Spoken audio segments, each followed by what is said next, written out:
Quick timeline. This pandemic hits. We're all tracking it. We're all watching it. We all know that we have to do our part. Not Your Average Joe says our part is to shut down all locations right now, not be part of the problem, be part of the solution. Probably the toughest business decision that my company has ever had to make. You are forcefully shutting down revenue. Scary. With nothing on the table, there's no PPP talks. Nothing on the table that says we're going to dig you out of this. We're going to help.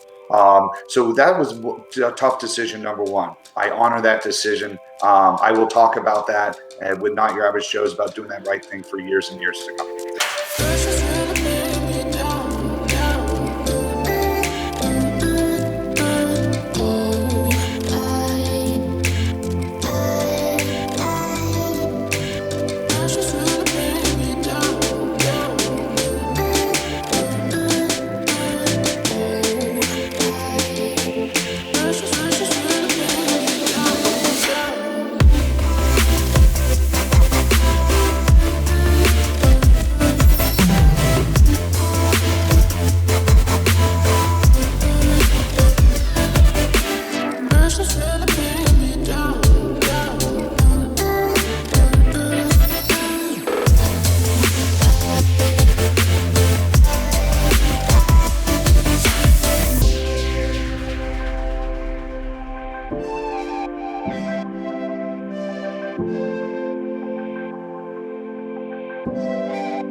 What's up, Reston Digs? Hey, I'm super pumped because today I've got Joe Becker on here from Not Your Average Joe's. He's going to be talking to us a little bit about, building community and business here in Reston. And Joe, I'm excited because I love going and dining at Not Your Average Joe's. I get the Ahi Wonton, right? It's like one of my absolute favorites. And so, your name has come to me through multiple sources. And I was like, okay, we got to get him on Reston Digs and share a little bit about how you guys are navigating through this crazy pandemic, and also just wanting to learn about you and really the story of Not Your Average Joe's. Well, first off, Rob, I wanted to say thank you very much for taking the time meeting with me and giving me the opportunity to tell a little bit about my story.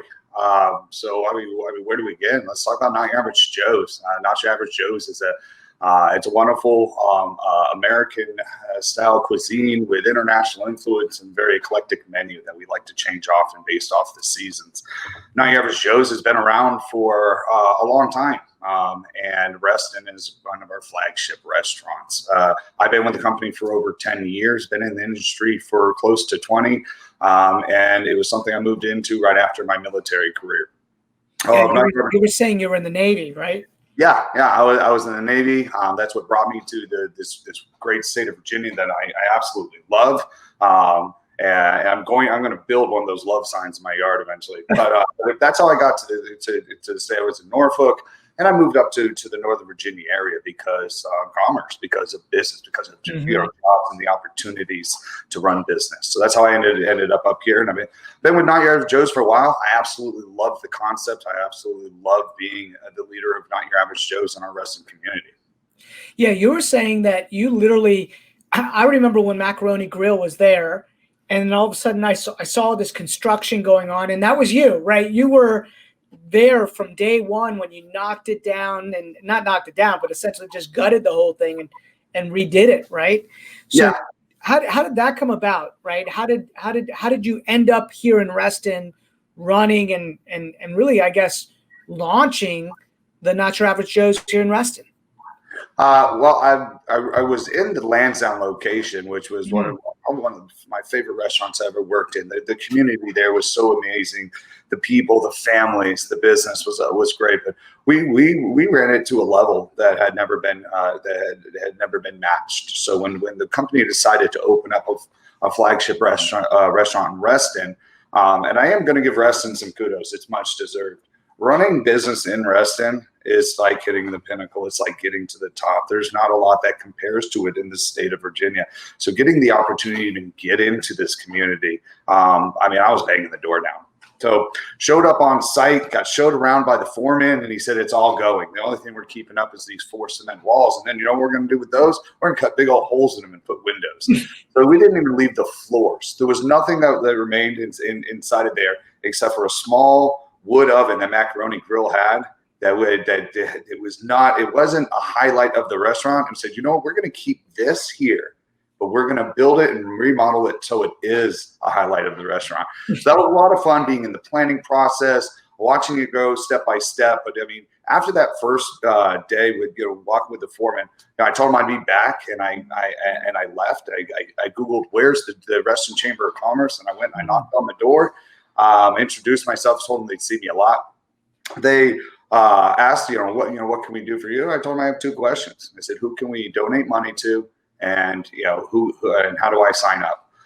From there, they were excited to have me join the community. Before we were even open, I was finding ways to cook and present food at some chamber events. And Not Your Average Joe's was able to donate $10,000 at our opening.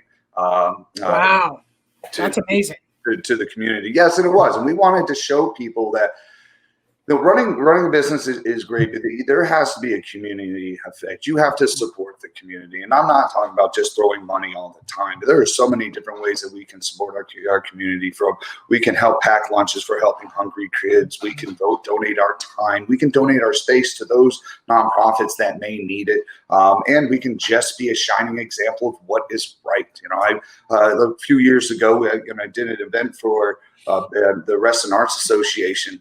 And I was just trying to do it behind closed doors. I wanted to provide their entire gala with food. Didn't want a lot of publicity for it because it was about Reston Arts. Wasn't about Joe's for that moment. They shoved me up on stage anyways, and made me have a few words. But that's my belief, and I believe if you take care of the community you're in, they will take care of you, and they'll approach people like Rob Chevez and say, "Go talk to this guy." For sure. Well, and truthfully, you also have to be able to deliver, right? You got to be a force for good, and you have to be able to deliver. And you guys have always delivered, I guess, on your brand promise, right? Food's great, location's great, customer service is great. A question for you, Joe. I mean, what are we in now? Like, how many months into this pandemic, right? It's been 10 months, 11 months, right? How are you guys navigating this? I mean, this is like, for your industry, I imagine, has been the hardest. I know it's been the hardest hit, right? How have you guys managed this? How are you doing? What's going on? How can we help? Well, for one, I love the question, by the way. For one is I decided I have to be a leader from day one through this. I knew it on March 1st. Prior to any shutdowns of anything, I said, this is going to be the most difficult part of my career, and I'm going to have to be supportive of my people, my company, and my community. I knew I wasn't going to be the other ones, and I knew there was big colleagues within my industry that were going to go through some of the toughest times. And if we didn't stop competing a little and start collaborating a little, we were going to be in deeper trouble. So that was one of kind of my goals going in through the year. How are we navigating? It's not easy. It is extremely tough. We have taken models that were proven to work, had to scrap them, throw them away, rebuild manpower models, restructure the company. We've had to restructure the profit model on a weekly or monthly basis. We've had to try 1,000 things to make them work. We had to change our whole operations to where we could be completely and utterly safe for our employees and our guests coming in the door. If you ask me how I thought 2020 was going to go January 1st, this wasn't it. But if you challenge me to say, hey, we got a crisis coming up in 2022 or 23, we're ready. I mean, it has made us tough as nails, and we're going to get through this. It's not a fact of thriving right now. It's a fact of surviving and a survival mentality. And we will get through this. Not Your Average Joe's is going to power through. And when I say power through, I'm not going to say we're going to power through bells and whistles. We're going to power through ingenuity and grit. And we're going to get through, and we're going to still be here for the community, as is every other restaurant in this area that I can make sure we're dragging each other along. That's why I'm trying to pull together like collaborative events within our industry and our community right now. Man, I love that. Have you guys created a network or a group where you guys can talk together, come up with best practices, sharing ideas? Like how are you guys now? Are you doing that? Yes. Well, one of the things coming out of the beginning of the pandemic. So we had it hit in March. I started talking to the chamber. The chamber started talking to me. I sit on the board for the Greater Reston Chamber of Commerce. So we started talking about, we knew what was going to happen to the industry, and we knew we had to pull it together.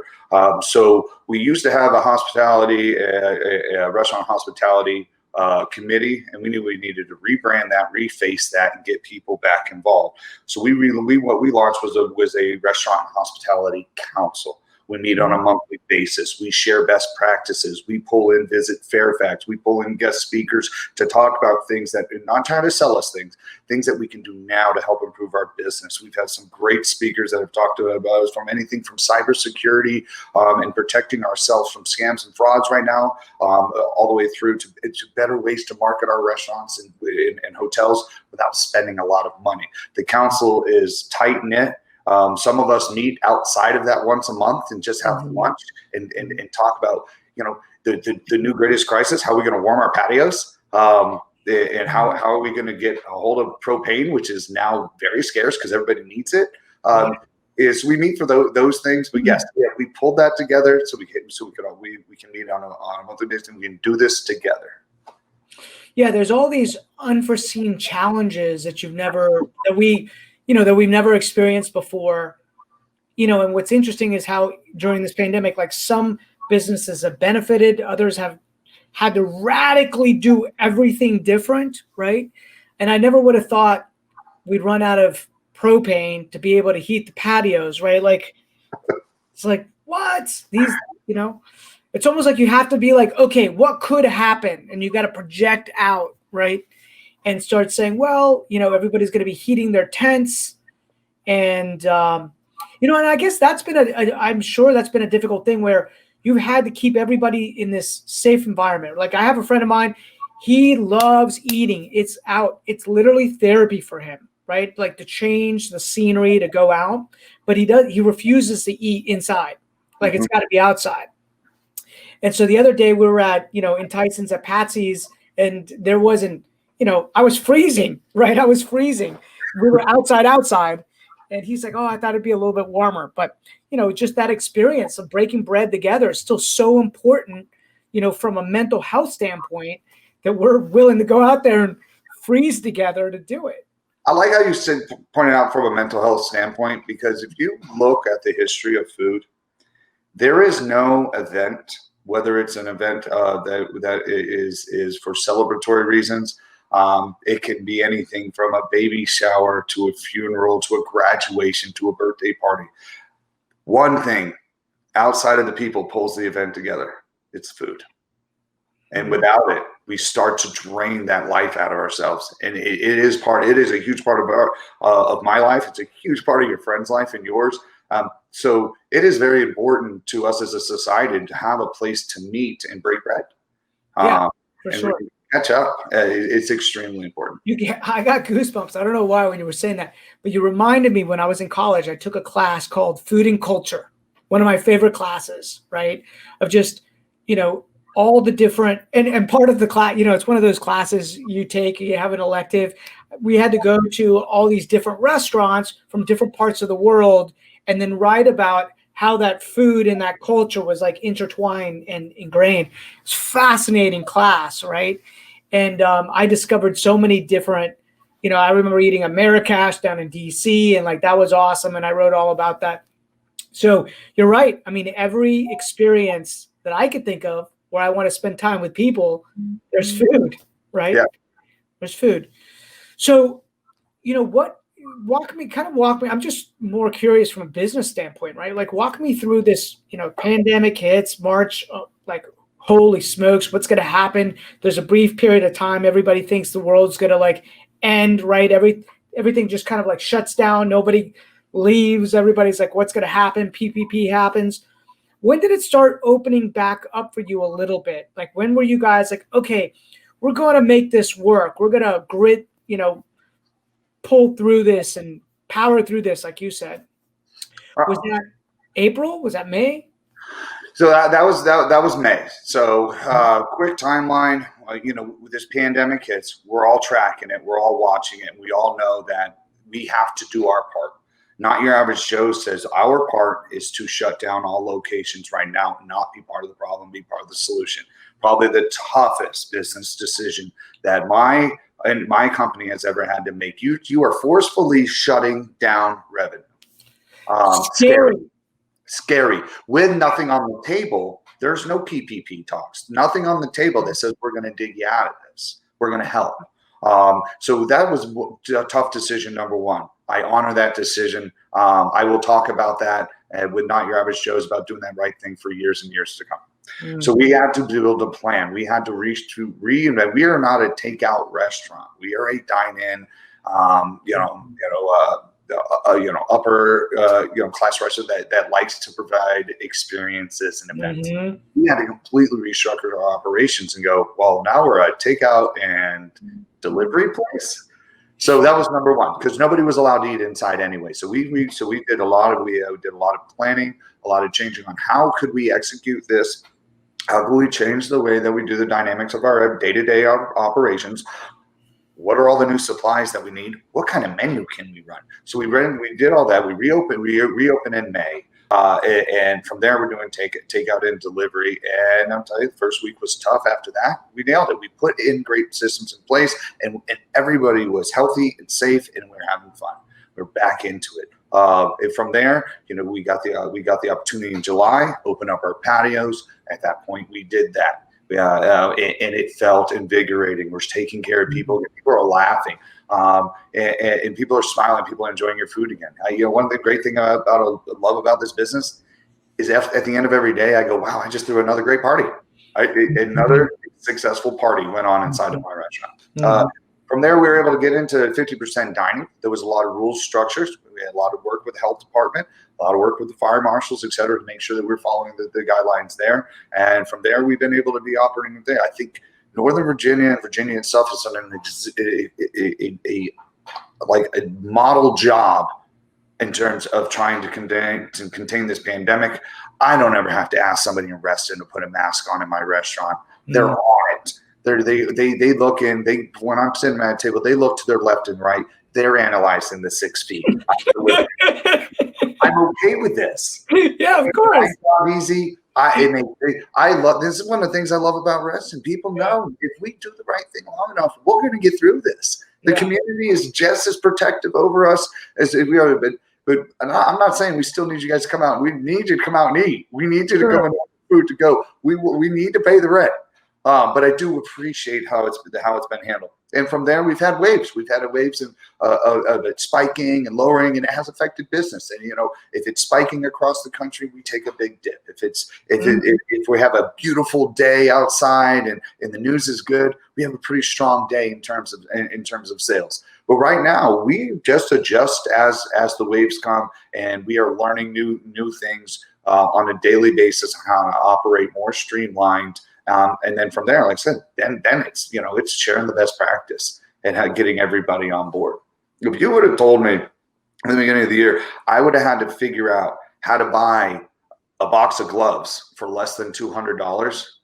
I'd have told you live in an alternate universe. I know. We had to do all the same stuff and trying to understand how to provide COVID supplies for everything that we do. Right? It's crazy.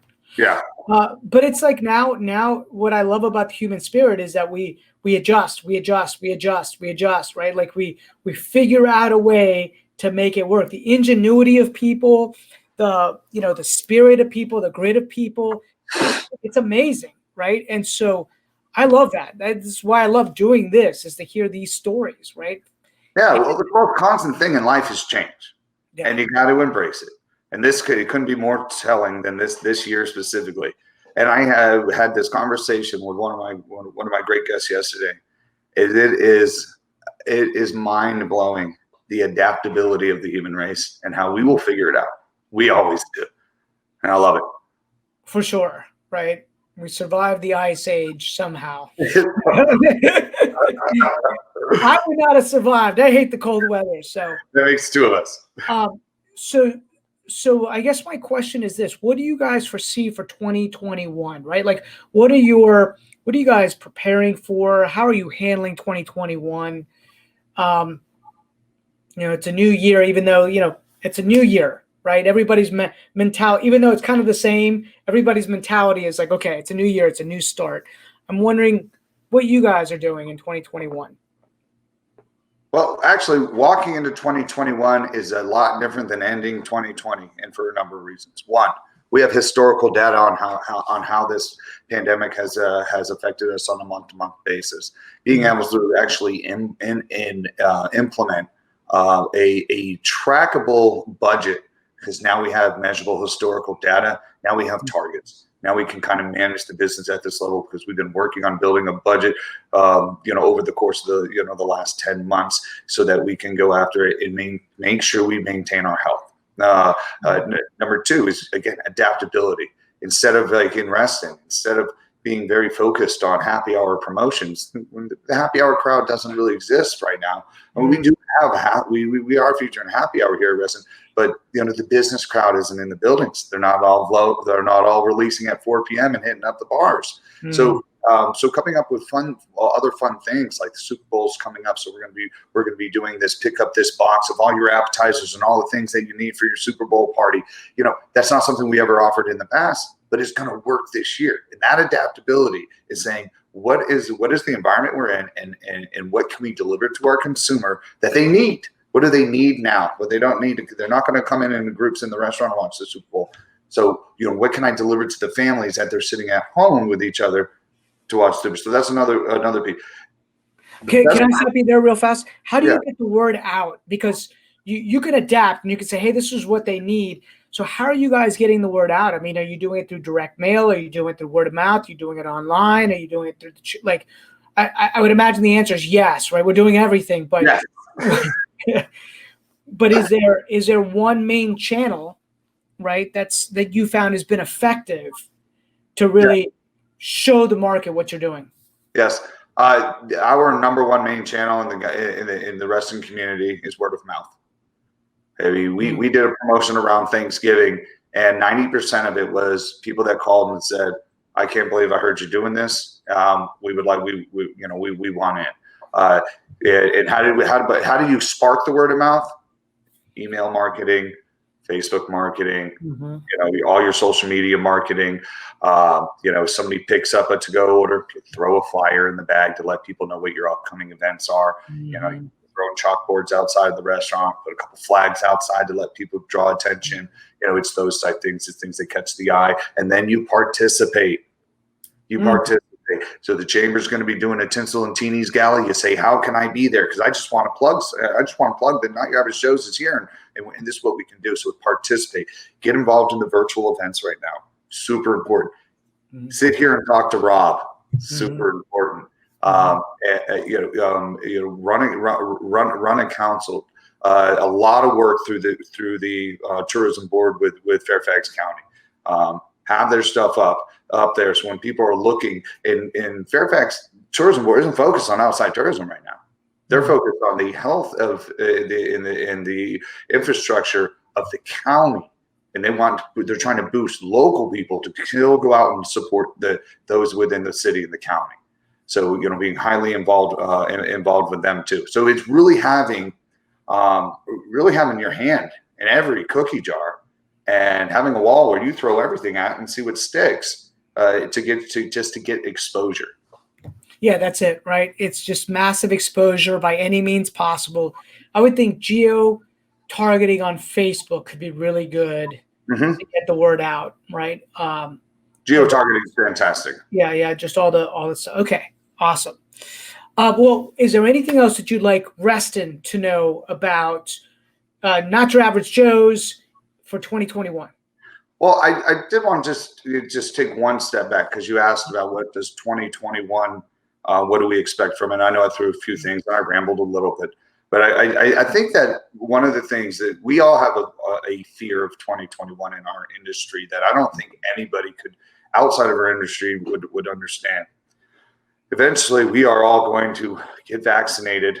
We're going to be in a good place. People are going to be able to go out and trust to go out and start to dine again. When that happens, we're going to go from a flatline sales and is all of a sudden going to do this. All right. Every restaurant has lost 90 to 95% of their staff.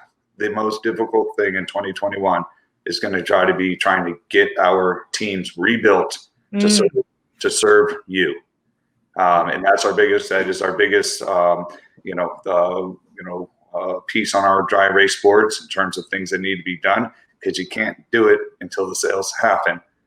And then you're going to have to find an employee pool that is, most of them had to go get different jobs.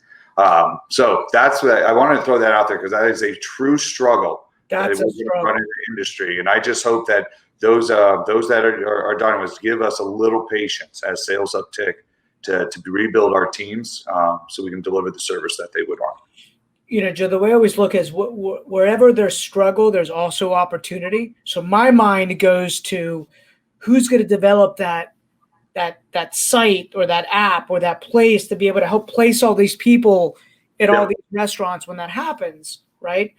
And you'll probably find there will be a number of people that have left the industry and they've now left it forever. But there's going to be a lot of people that have left the industry and go, you know what? I don't like this. I want to go back to what I was doing, right? And so, you have to stay in touch with everybody. I would imagine, right? And you do. Yeah. You do. You keep those relationships going, and you talk to your teams, and again, you stay involved in your community. So when it's ready, when it's time to pull that trigger, you have positioned yourself in the best possible way. And again, you adapt and you refuse to fail. You survive. What are the rules right now? January 8th, 2021. If somebody wants to have a little event at your place, what is, can we? Yes, but you can't have more than 10 people, okay. And you have to be 6 feet away from any other dining group. One good thing about NYAJ Joe's and Reston is we do have a private dining area that it fits 30, but we've been able to facilitate great 10 groups of 10 or less in there. Give them that nice little private feeling, knowing they're more than 6 feet away from everybody else. And since it's a intimate group that knows each other, or family that is been together, they're able to intermingle and feel safe doing so. That's awesome. Yeah, we've been in that backspace before. It's a great space. Yes. Very cool. Okay, I've got 3 questions for you. Ready? I got 3 fun questions for you. So, number 1, what's your favorite dish? And not your average Joe's. What's your favorite dish? My favorite dish would be our sirloin steak tips with our balsamic reduction, pickled red onions, lightly sauteed spinach, and garlic mashed potatoes. It is well presented, and it's the meal for me. Okay, sounds like a delicious meal. What's a fun fact about you, Joe? Fun facts about me. A lot of people don't know. I didn't grow up in the mainland, U.S. I grew up on Guam. My parents were teachers out there. Wow. I was cursed with living on the beach my whole life. Let me tell you, it was really tough. And my first day back in the United States is when I showed up to boot camp for the Navy. I showed up in Chicago in December. And it was negative 10 degrees, and I had shorts, flip-flops, and a tank top. That's great.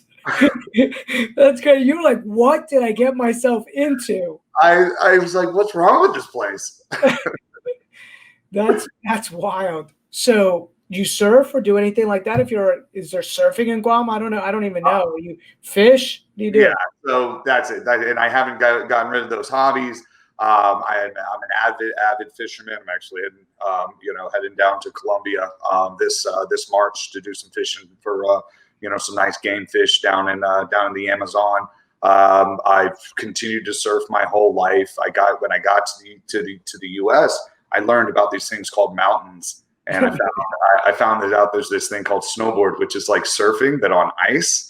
Yeah. And that's been something where I've traveled the world ever since as an avid snowboarder. So I've kept the very active lifestyle that you kind of brought up in the island life, and I've kept my passion for food, because the food there, it's really incomparable to anywhere else I've ever been. That's so cool, man. I'm so glad I asked those questions. I learned so much right there. Very, very cool. Well, hey, Joe, it's been a pleasure having you on Reston Digs, and we're going to make sure that we give you some love out there and send positive vibes and certainly promote you on all our social media channels, because we're big fans of you guys. And we want you guys to thrive, right? Like survive it and thrive it for 2021 and beyond. You got it. And I'm honestly, Rob, pleasure's all mine.